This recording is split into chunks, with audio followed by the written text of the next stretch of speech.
네, 오늘은 이제 32문부터 33문까지 그래서 이제 효과적인 부르심과 칭의, 양자, 사무심 이 내용들에 대해서 함께 생각해 보도록 하겠습니다. 32문에 보시면 효과적인 부르심을 받은 자들이 이 생에서의 어떤 유익에 참여를 하게 됩니까? 그러니까 효과적인 부르심을 받은 사람들이 이 땅에서 그러니까 나중에의 유익이 아니라 이 세상에서 우리가 살아가는 과정 가운데서 누리게 되는 유익이 무엇인가 라는 것을 질문을 하고 있는 겁니다. 그래서 거기에 대해 답하기를 효과적인 부르심을 받은 자들은 이 생에서 의롭다 하심과 자녀 삼으심과 거룩하게 하심에 참여하고 그것들에 따라 각각 생기거나 거기서 비롯되는 이 생에서 여러 가지 유익들도 받습니다. 라고 답을 하고 있습니다. 그래서 효과적인 부르심이 뭐라고 지난 시간에 함께 얘기를 나눴죠. 일단 외적 소명, 내적 소명에 대해서 우리가 생각을 해봤습니다. 외적 소명이라는 것은 일반적으로 우리가 살아가면서 듣게 되는 모든 복음의 메시지들, 그러니까 예수 믿으세요, 우리는 죄인입니다, 예수 믿어야 구원 받습니다, 천국과 지옥이 있습니다. 이러한 여러 가지 메시지들이 전체적으로 다 외적인 소명, 외적 부르심에 해당되는 내용들이다라고 말씀을 드렸습니다. 그래서 외적 소명과 내적 소명은 사실 형식적인 면에서는 아무런 차이가 없다라고 말씀을 드렸어요. 그런데 유효적인 부르심, 내적인 부르심은 어떤 특징을 갖고 있는가? 그 외적인 부르심, 외적 소명 플러스 성령 하나님의 역사가 있을 때 그것이 효과적인 부르심, 유효한 부르심이 된다라고 지난 시간에 우리가 함께 생각해봤습니다. 그렇게 하나님께서 그 말씀을 들어서 우리 마음 가운데 우리가 죄인이라는 것을 깨닫게 하시고 예수를 믿어야지만 구원을 받는다라고 하는 그러한 어떤 내용들, 성경의 진리에 대해서 확신을 갖게 만들어주는 그러한 어떤 과정들, 내적 프로세스가 이제 있는 이후에 그러면 그 사람들이 이 땅에서 어떤 유익을 받는가? 첫째로는 칭의, 의롭다 하심을 받는다. 그리고 자녀가 되는 권세를 받아 누리게 되고 거룩하게 하심, 즉 성화의 은혜들을 받아 누린다라고 말씀을 하고 있습니다. 그래서 그 가운데 이제 칭의와 양자 사무심, 자녀 사무심에 대해서 우리가 33문과 34문에 함께 생각해 볼 텐데, 그러면 칭의, 의롭다 하심은 뭡니까? 의롭다 하심은 하나님이 값없이 주시는 은혜의 행동으로서 하나님께서 우리의 모든 죄를 용서하시고 그가 보시기에 의로운 자로 우리를 받아주시는 것을 말합니다. 그것은 오직 그리스도의 의를 우리에게 덧입혀 주시기 때문이고, 그리고 오직 그것을 믿음으로 받아들임으로 이루어지는 것입니다 라고 이야기를 하고 있습니다. 그래서 하나님 편에서는 성령 하나님의 역사를 통해서, 우리 편에서는 믿음으로 그렇게 이 칭의의 은혜들을 받아 누리게 된다라고 지지난 시간 계속해서 우리가 살펴보는 내용들 가운데 이 내용들을 함께 다루어 보았습니다. 그리고 양자로 그럼 삼으심은 무엇입니까? 양자로 삼으심이란 하나님이 값없이 주시는 은혜로서 하나님께서 우리를 그의 자녀들의 수요 속에 받아주시며 그의 모든 특권을 우리에게 주시는 것입니다 라고 이야기하고 있습니다. 그래서 우리가 이 33문과 34문에 공통적으로 또 언급되고 있는 내용들이 있습니다. 하지만 간과할 수 없는 하나님이 값없이 주시는 은혜다 라고 하는 사실에 대해서 우리가 주목해서 볼 필요가 있어요. 우리가 이 땅에서 받아 누리는 모든 영적인 유익들과 구원에 관련된 은혜들은 하나님께서 값없이 우리에게 주시는 은혜다 라는 것에 대해서 우리가 꼭 기억을 하고 그 사실을 마음 가운데 새겨야지만 됩니다. 그래서 칭의, 의롭다 하심, 그래서 칭의의 의미는 예수 그리스도의 완전한 의의 전가에 근거해서 우리의 죄를 용서하시고 죄인을 의롭다고 선언하신 하나님의 법정적인 행위다라고 말씀을 하고 있습니다. 그래서 이 법정적인 행위다라고 하는 이 사실이 우리에게 의미하는 바가 무엇이냐면 그 뒤에도 그 다음 줄에도 언급이 되고 있지만 오염된 본성의 내적 상태를 변화시키는 것이 아니다라고 했어요. 그러니까 우리가 예수 믿음으로 말미암아 너는 의로운 사람이야 라고 하나님께서 하나님 편에 선언을 해주셨다라고 하더라도 우리의 내적 본성은 그대로다라는 겁니다. 여전히 우리가 거짓말할 수 있고 여전히 게으를 수 있고 여전히 하나님 보실 때 합당치 못한 그러한 모습들을 나타내 보일 수가 있다라는 것이에요.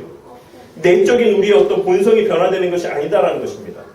우리의 본성은 그대로 있지만, 그러니까 우리는 여전히 오염되고 더러운 모습들을 갖고 있지만 하나님 편에서 우리를 그냥 너는 의로운 사람이야, 이제부터 너는 의로운 존재야 라고 선언해 주시는 어떤 판결이다라는 것을 우리가 꼭 기억을 하셔야지만 돼요.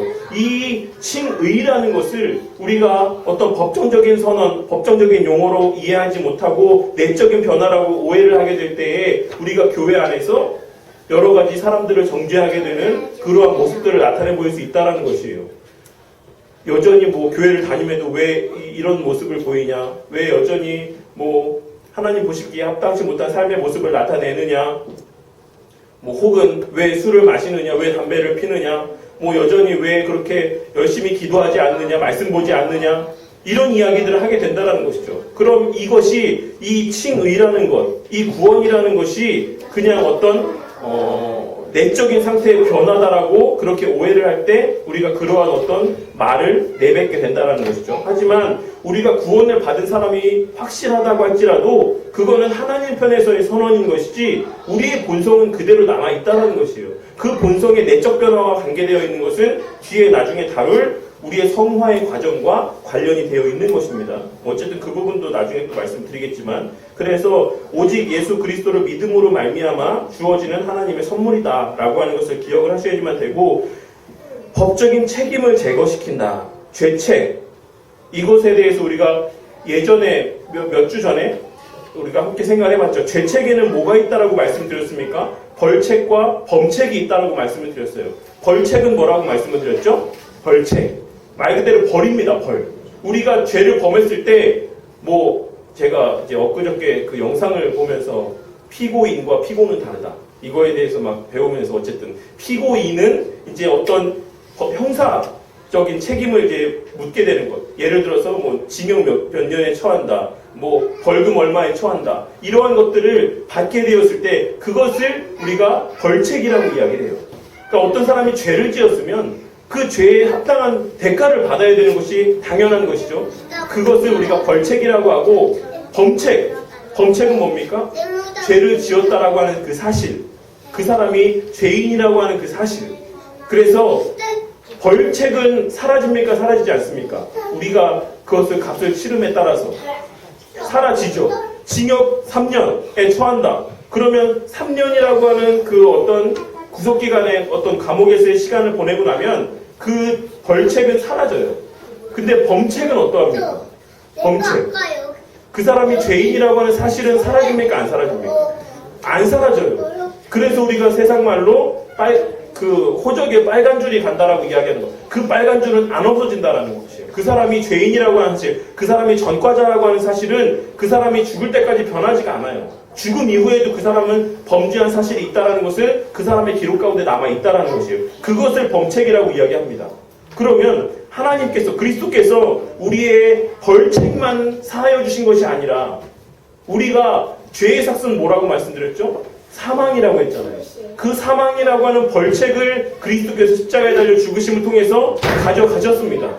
그리고 나서 범책, 우리가 죄인이라고 하는 그 사실까지도 그리스도께서 이 땅에 사시는 가운데 율법을 다 순종하여 주심을 통해서 그 성취하신 의를 우리에게 덧입혀 주심으로써 우리가 죄인이라는 사실을 해결해 주셨다는 것이에요.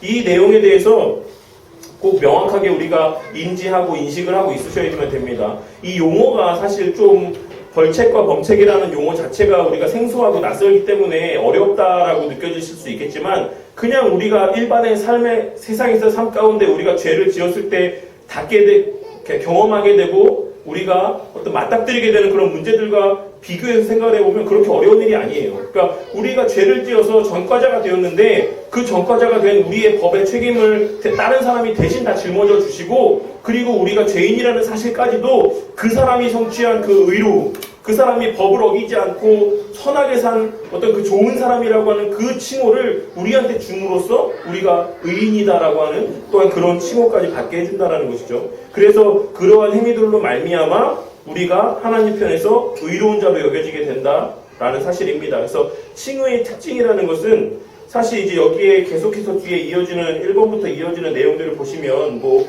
오직 은혜만으로, 또 뒤에 보시면 오직 그리스도만으로, 또 그 3번에 큰 3번에 보시면 오직 믿음만으로, 이렇게 계속해서 반복되어지는 이제 오직이라는 표현이 있는데 어쨌든 내용의 구분적으로 이런 표현들 이렇게 구분들이 되어 있긴 하지만 이것은 우리가 구원의 5대 솔라, 그러니까 그 루터가 이야기한 구원의 5대 어떤 종교개혁의 핵심 원리가 있습니다.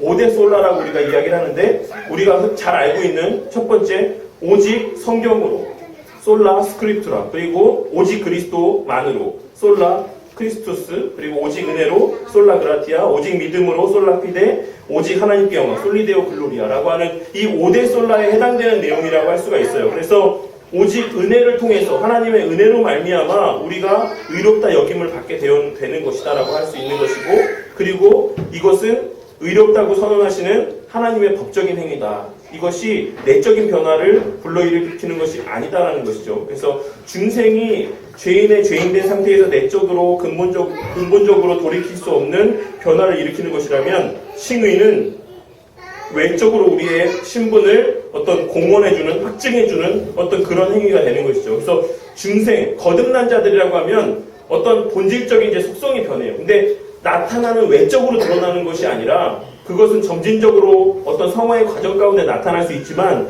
이 중생이라는 것은 무엇입니까? 그 삶의 방향이라는 것이 달라지는 것이에요. 아시겠어요? 우리가 리펜트라고 합니다. 회심이라는 것, 중생이라는 것. 그러니까 어떤 의미냐면, 우리가 예를 들어서 제가 지하철로 예를 들까요? 지하철을 타고 예전에는 이제 저 오류 왕길역 쪽으로 가는 이제 그런 방향의 삶을 살았다라고 하면, 이제는 돌이켜서 저 아래 인천시청 쪽으로 내려가는 어떤 정반대의 방향으로 내 삶의 모습이 변화된 것이죠. 내 삶의 방향이 바뀌어진 것이죠. 근데 우리가 지금 이 2호선 검단 사거리 역에서 내 행선지가 바뀌었다라고 하더라도 내가 서 있는 그 위치는 어떠합니까? 똑같아요. 검단 사거리 역에 서 있는 거예요. 단지 내가 가고자 하는 방향이 오류 안길동 쪽 역에서 단지 인천시청역으로 바뀐 것 뿐입니다. 그러니까 외부의 사람들이 우리를 봤을 때 우리가 서 있는 모습, 그 자리 위치만 보고 내가 어디로 가는 사람인지 분별할 수는 없어요. 그러니까 우리가 만약에 회심을 했다, 어떤 사람이 거듭났다, 그렇다라고 해도 그 사람의 모습만 보고 저 사람이 거듭난 사람인지 아닌지 우리가 확인할 수가 없는 것이죠. 단편적인 삶의 모습들만을 보고 우리가 그 사람의 모습을 판단할 수가 없다라는 것입니다. 근데 확인할 수 있는 방법은 그 뭡니까?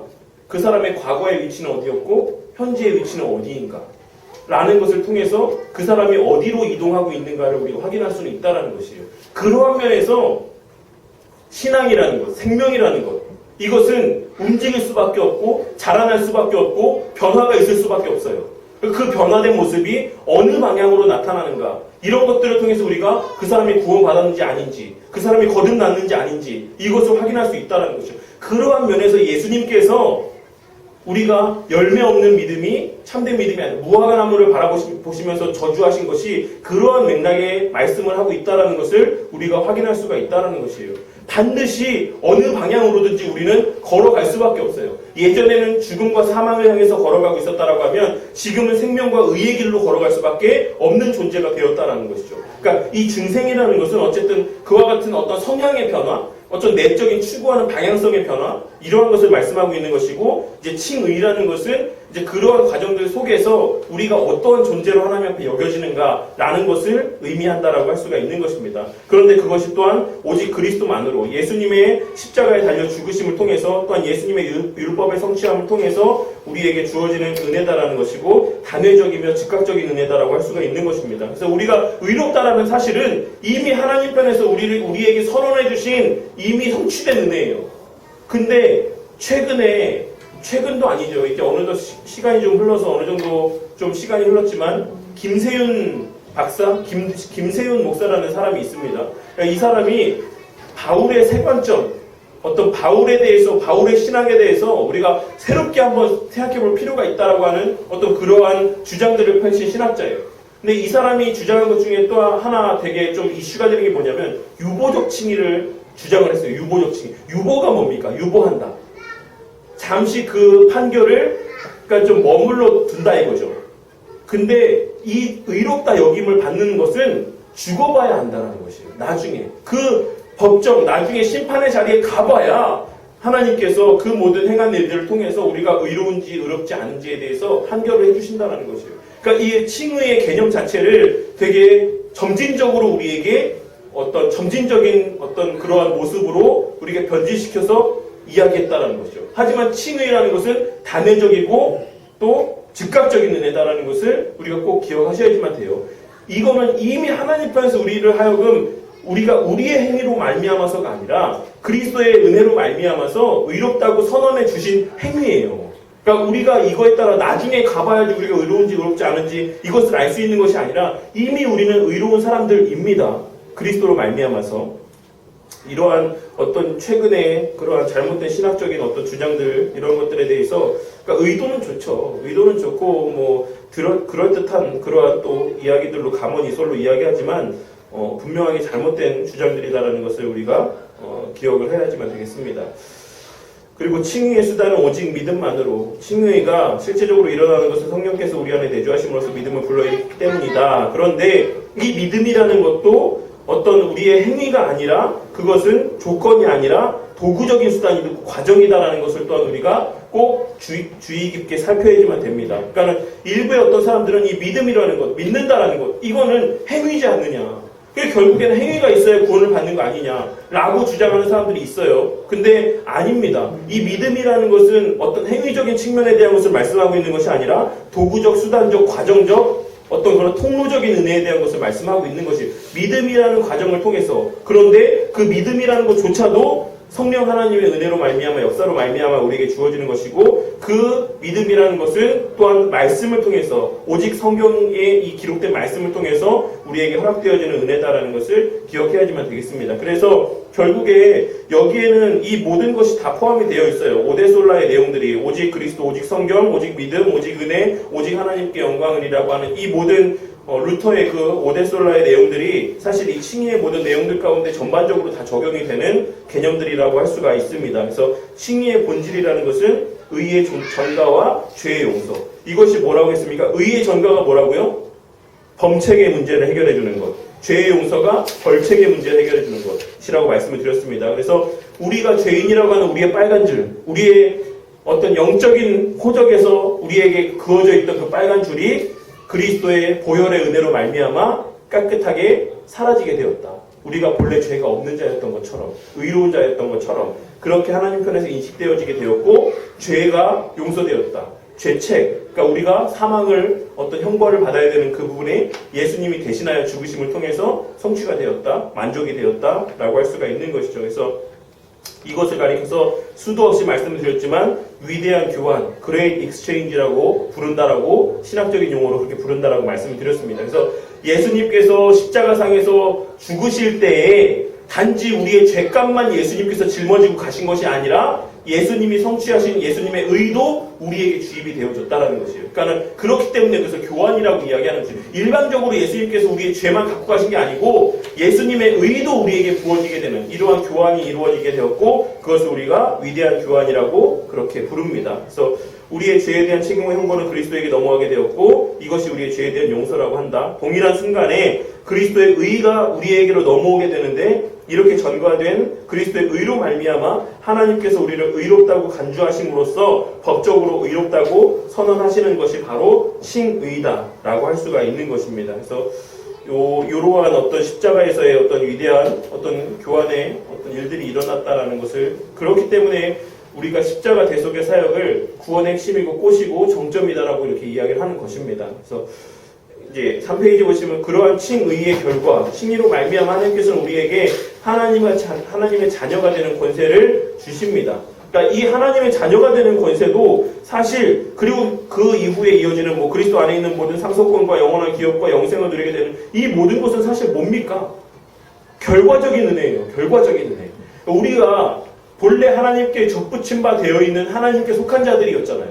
본래 하나님께서 하나님의 형상으로 우리를 창조하신 하나님께 속한 피조물이었는데 우리의 죄로 말미암아 그 관계가 깨어지고 단절되었다라고 말씀을 드렸죠. 근데 그 죄의 값을 해결해지고 우리의 어떤 더러운 어떤 신분도 의로운 자로 변화되어지게 됨으로 말미암아서 우리가 다시금 하나님의 자녀로 여김받는 은혜를 받아 누리게 되었다라는 것이에요. 무엇을 통해? 그리스도의 은혜로 말미암아 그리스도 안에서 그리스도의 접붙임을 통해서 그래서 그 결과로 그리스도께 허락되었던 상속권이 우리에게 주어지고 그리스도께 속하였던 영원한 기업이 우리에게 주어지고 영원한 생명이신 그 본질, 생명의 본질이신 그리스도로 말미암아 우리가 영생을 누리게 되는 것이죠.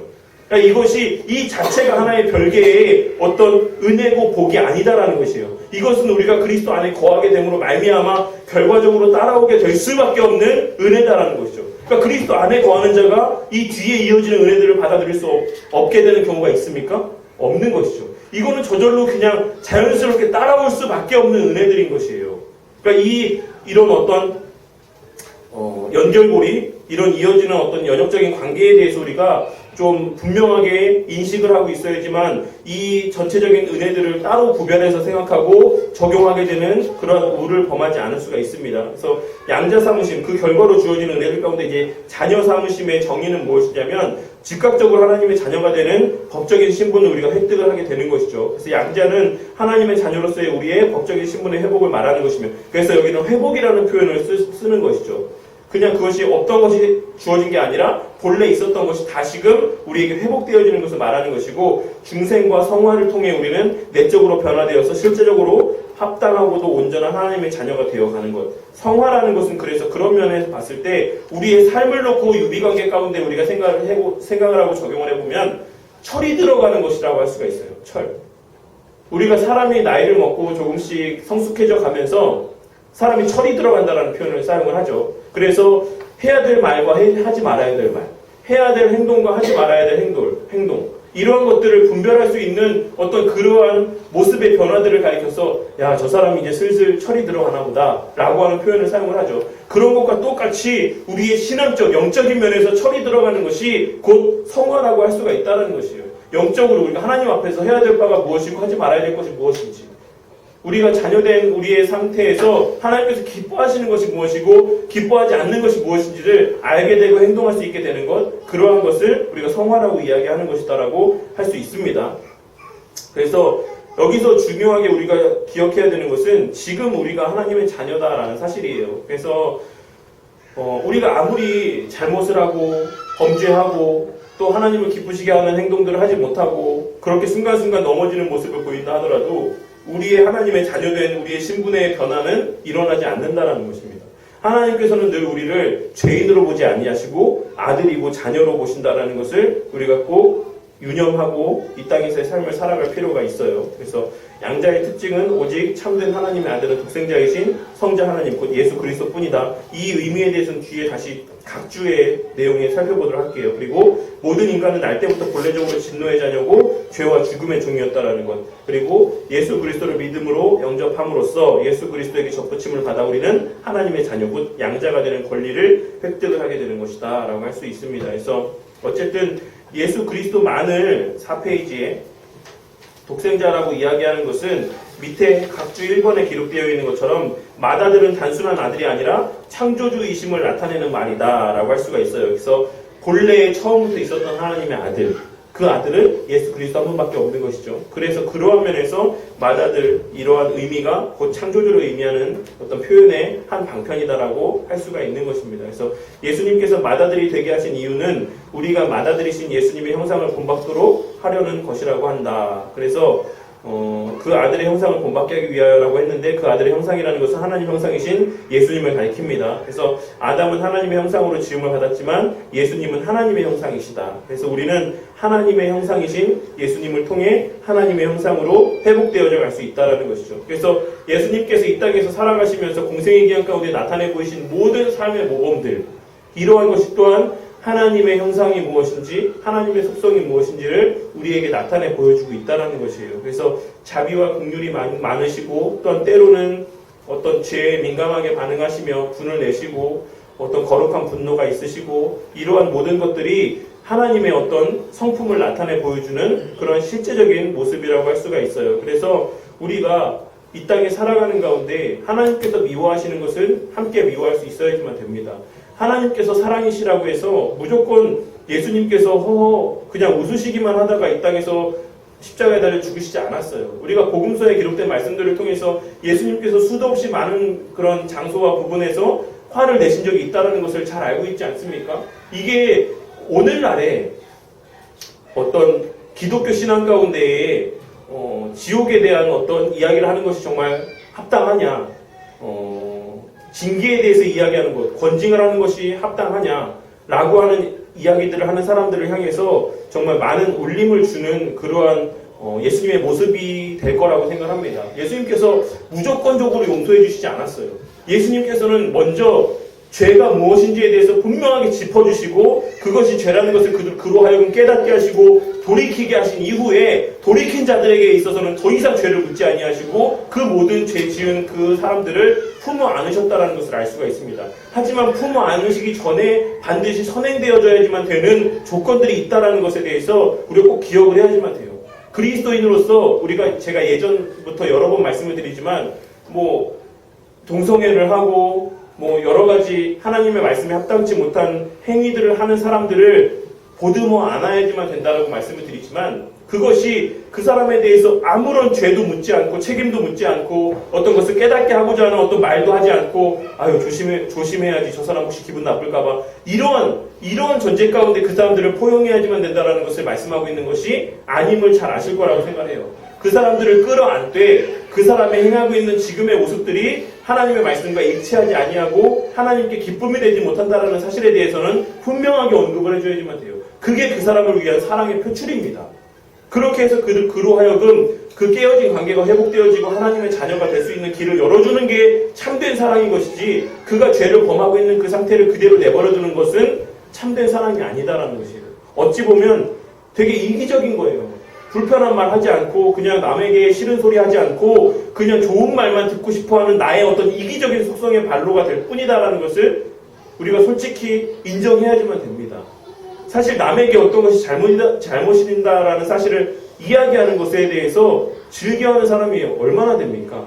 물론 즐겨하는 사람들도 있죠. 일부의 사람들 중에 너 이거 잘못했어 저거 잘못했어 그거를 생의 낙으로 삼는 사람들도 있긴 하지만 일반적인 경우에 있어서 우리가 다른 사람의 잘못을 지적하고 깨닫게 해주는 일은 사실 누구도 자기가 하고 싶어 하지 않는 일들이에요. 그렇지만 성경은 기록된 말씀을 통해서 우리에게 어떤 사람이 범죄함을 보았을 때 어떻게 하라고 했습니까?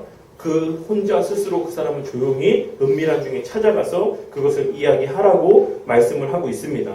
그냥 묵과하고 넘어가고 기도만 하고 있으라고 이야기하지 않았어요. 직접 찾아가서 그것이 범죄함이다, 죄를 범함이다, 하나님을 기쁘시게 하는 일이 아니다라는 것을 깨닫게 하고 그러지 못했을 때는 두세 사람을 또 데리고 가고 그러지 못했을 때는 공회 앞에 이야기해서 합당한 치리를 받게끔 하라고 하는 것이 성경이 말하고 있는 어떤 죄를 대하는 성도의 본연의 자세이고 의무다라고 말씀을 하고 있습니다. 그것이 선행되어져야지만 그것이 참된 사랑이라는 것을 우리가 기억을 해야지만 될 것입니다. 어쨌든 예수님께서 우리 가운데 나타내 보이신 어떤 본이 되는 그리스도인의 삶의 모습, 어떤 지향해야 되는 궁극적인 삶의 모습이라는 것은 그냥 허허 웃으면서 모든 것을 다 용납하고 그냥 다 허용하고 그러는 모습은 아니었다라는 것을 우리가 또 기억을 하면서 우리가 복음서를 읽을 때 예수님의 모습을 바라보면서 그리스도인의 추구해야 되는 삶의 모습이 무엇인지에 대해서 늘 우리가 깊이 숙고하고 상고하고 내 자신의 삶의 모습을 비추어서 돌아볼 필요가 있을 것입니다. 그리고 마지막 4번에 보시면 예수 그리스도와 함께한 상속자로서 그의 모든 소유, 즉 약속된 영원한 기업을 상속하게 되는 권리와 축복을 누리게 됩니다. 근데 그것을 어디서 누리게 되는가? 그 바로 이 단락 문장에 있는 하나님의 권속 안에서. 이 권속이 뭐라고 말씀드렸습니까? 가족이라는 것이에요. 그러니까는 예전부터 늘 말씀드리지만 구원이라는 것은 개별적이지만 구원받은 이후의 삶이라는 것은 공동체적입니다.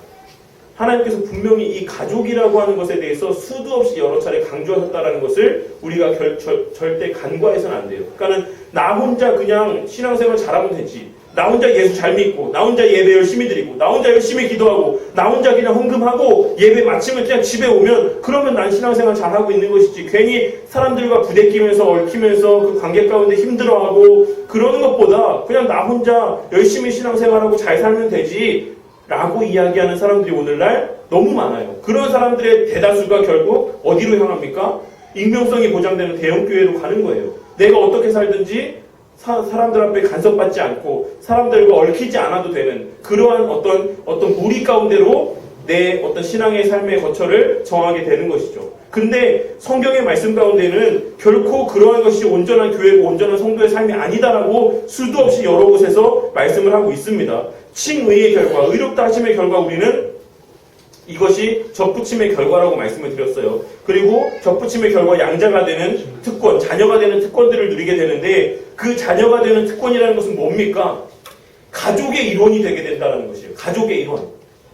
구원을 받았다는 것은 내가 새로운 가족을 이루게 되었고 새로운 가족 구성원의 한 사람이 되었다는 것을 의미합니다. 그러니까 이 구원과 공동체는 뗄 수가 없는 관계예요. 이것이 별개가 될 수가 없다는 것입니다. 왜냐하면 구원받았다는 것 자체가 공동체의 일원이 되었다는 것에 대한 어떤 동일한 의미를 갖고 있기 때문에 그래요. 그래서 어쨌든 우리가 바른 구원론을 갖고 있는 사람들, 바른 구원론을 소유한 사람들은 공동체를 귀하게 생각할 수밖에 없고 왜 그렇습니까? 공동체가 곧 그리스도의 몸이라는 것을 그들이 바르게 깨닫고 있기 때문에 그렇습니다. 그래서 가족 중에는 사실 뭐 철이 덜 든 사람도 있고 여러 가지 개인적인 문제를 갖고 있는 가족의 구성원들이 있을 수도 있고 여러 가지 별의별 가족의 구성원들이 다 있지 않습니까? 근데 우리가 그런 사람들이 그런 모습을 보인다라고 해서 저 사람은 내 가족 아니야. 물론 화가 나서 그런 말을 할 수는 있죠. 오늘부터 넌 내 자식이 아니다. 오늘부터 내가 더 이상 너 안 본다. 너는 이제 우리 연을 끊자. 라고 홧김에 이야기할 수 있지만 그런다라고 해서 그 연이 끊어집니까? 그런다라고 해서 부모 자식 사이의 관계가 끊어집니까? 이 가족이라는 관계는 우리가 능동적으로 취해서 성취한 것이 아니고 우리가 날 때부터 부여받은 우리의 어떤 조건이에요. 우리가 가족을 꾸리게 되는 것. 우리가 가족으로 맺어지게 되는 것. 근데 이 교회 구성원이 되는 것도 마찬가지다라는 것이에요. 우리가 능동적으로 교회 구성원이 되는 겁니까? 하나님께서 우리로 하여금 가족의 구성원을 우리를 받아주시는 겁니까? 하나님께서 우리를 받아주시는 것이 우리가 가족이 되게 하신 거예요. 그러니까 이것을 내가 마음에 드는 사람은 내 지체로 여기고 내 형제로 여기고 내가 봤을 때 저 사람은 도저히 구원받은 사람이 아닌 것 같아. 저 사람은 내가 함께 예배를 드리고 있을지언정 도대체 저 사람은 거듭난 사람이 아닌 것 같아. 저 사람은 내가 이제부터는 성도라고 생각하지 않겠어. 이렇게 할 수 있는 것이 아니다라는 것이죠. 하나님께서 나로 하여금 교회를 일원으로 불러주셨다라고 하면 그 교회 안에서 함께 신앙생활을 하게끔 맺어주신 그 모든 형제 자매를 다 우리의 가족으로 인정한다라고 하는 암묵적인 동의가 거기에는 포함되어 있는 겁니다. 아시겠죠? 우리가 하나님을 믿는다라는 것, 내가 한 교회의 성도의 일원이 됐다라고 하는 것은 그 공동체 전부를 내가 내 가족으로 받아들인다라고 하는 어떤 그러한 동의가 거기에는 수반되어 있다라는 사실에 대해서 꼭 명심하시기를 바라겠습니다. 그래서 오늘 우리가 함께 나눈 효과적인 부르심을 통해서 우리에게 주어지는 유익이라는 것은 그러한 유익들을 이야기하고 있어요. 우리가 공동체 한 일원이 되어서 하나님의 자녀된 특권들을 이 공동체 안에서 받아 누리며 의롭다 여김 받으며 이 땅에서의 성화의 과정들 가운데 계속해서 성화되어져 가는 그 모든 은혜, 이 모든 것은 공동체적으로 주어지는 것이다라는 것을 우리가 꼭 기억을 하셔야지만 되겠습니다. 교회 안에서 참된 성도의 무리 안에서 이러한 은혜들이, 이러한 특권들이, 이러한 유익들이 우리에게 주어지는 것이다라는 것을 꼭 기억을 하시고 우리가 부름받았다라고 하면, 우리가 거듭났다라고 하면 정말 하나님께서 허락하신 주의 몸된 이 교회를 귀히 여기며 그 안에서 이러한 주시는 유익들을 충만히 받아 누리는 우리 성도님들이 되시기를 바라겠습니다.